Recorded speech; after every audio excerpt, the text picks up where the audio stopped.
Welcome to Blog and Mayblog from DougWills.com. This audio is brought to you by Canon Press. Before we get started, I wanted to tell you about Douglas Wilson's brand new satirical novel, Ride, Sally, Ride, available for pre-order today at CanonPress.com.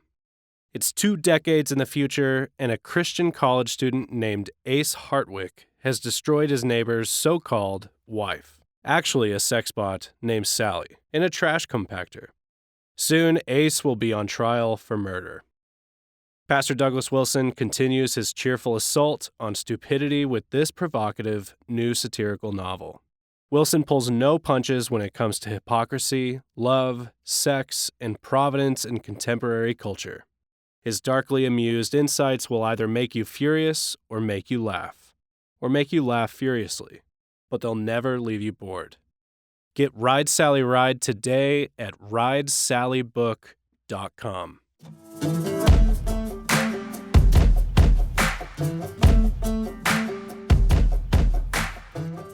Warhorn, Moscow, and Binding Consciences, August 19th, 2020.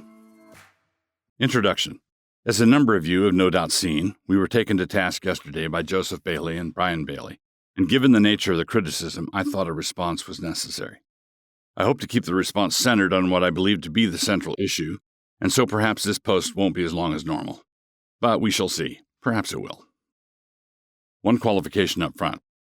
One of the concerns that was expressed in the article was that we were painting with a broad brush in such a way as to lead people to assume the worst about absolutely anyone who differed with us. In other words, do we think it is impossible to be on the opposite side of this masking issue without being a coward, an agent of compromise, etc.? In a word, no, we don't believe that at all. Toby Sumter and I have had 2 phone conversations total with the Warhorn men about all of this, and as regards the issues addressed by this article, we thought we had done what was needed. Prior to the publication of this piece, as far as we knew, we thought we had done exactly what they asked us to do, which was to make it clear that we thought their position was a principled stand, not subject to the same criticisms we were leveling elsewhere. We did that in various ways and places and were disappointed that they decided this response was necessary. We've been on the same page with them for so long that we have labored to avoid a direct collision with them over this issue. Now that we have obviously failed in that endeavor, I would like to address the central issue in such a way that we can still be comrades in arms after this is all over. To spell it out, we do disagree with the decision to require worshipers to mask up in God's presence. We also believe that many of the churches across the nation that are imposing this requirement on their people are doing so because of their general feckless approach to everything. But we don't believe that about Warhorn, and we don't believe it about some of the churches in our own communion that have taken the same approach. We make a clear distinction between the two. We have made this very point while encouraging individuals who have been banned from worship unless they have a mask. If your leaders have been otherwise faithful, clear on LGBTQ issues, not woke at all, faithful in their exposition of Scripture, etc., do everything you can to work with them as dutiful members. If they have not been like that, then maybe this is the Lord's indication that it is time for you to go. Another important observation. If you wanted to make a juicy Venn diagram, one with lots of overlap, you could draw 2 circles representing a Moscow constituency and a Warhorn constituency. But because we have more or less come down on opposite sides of the masking issue, this has created a problem. The article mentions that there are a number of parishioners in their circles who are sympathetic with what we have been arguing, and this has been creating big problems for them on the ground. More on this shortly. Now, I do not know whether any of these parishioners who are in sympathy with our arguments have behaved disrespectfully toward their elders. I do know that is a possibility, but I have no idea whether or not it is so. We have counseled parishioners who are caught in this dilemma to make a distinction between elders who have been otherwise faithful and countercultural and elders who conform to this because they always conform to the prevailing winds. This distinction truly matters. But if anyone has popped off disrespectfully to respectable elders, this was not our desire, not our counsel, and not what we would have advised at all. But with that said, disrespect is not the only reason why a church might be in turmoil. It is possible that churches are disrupted because we've been using inflammatory language, and it has been fomenting unnecessary trouble. But it is also possible, as I will argue below, that the turmoil is baked into the very nature of a mandatory masking order for worship services. The heart of the issue. The issue is not masking up all by itself. I put on a mask earlier this week because I needed a haircut and couldn't get a haircut without one. That is a nuisance, of course, but not the end of the world. I was starting to look like a chrysanthemum and steps needed to be taken. The issue that is roiling churches is the mandatory masking for worship.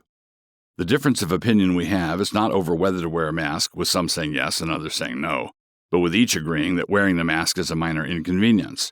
We don't just have a difference on whether to wear a mask. We differ on the nature of this mask wearing in worship. For some, it is a minor inconvenience, just like when you go to Costco, only you're going to worship. But for others, including me, it is an affront to the conscience at a visceral level. And I cheerfully acknowledge that it is a conscience issue that I never knew existed until all this came up. I never had occasion to work through any of it. For other matters of conscience, like Sabbath observance or alcohol use or entertainment standards and so on, I've been thinking about them for decades.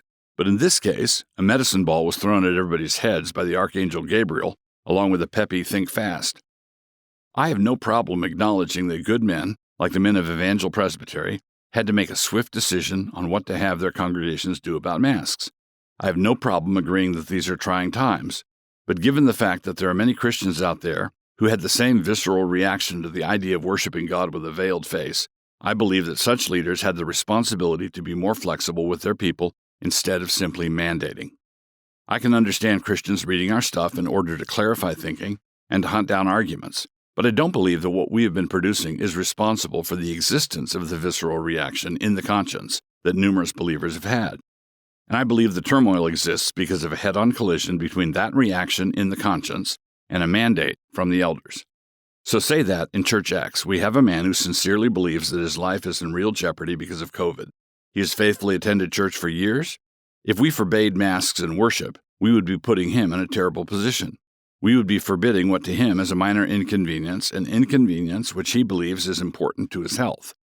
We would be making his acquiescence to our mandate a prerequisite to meeting with Christ's people, hearing Christ's word, and partaking of Christ in the sacrament.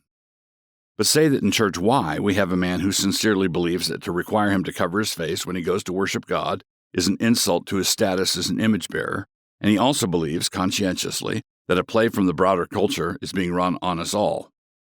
He also has been a faithful member of the church for years.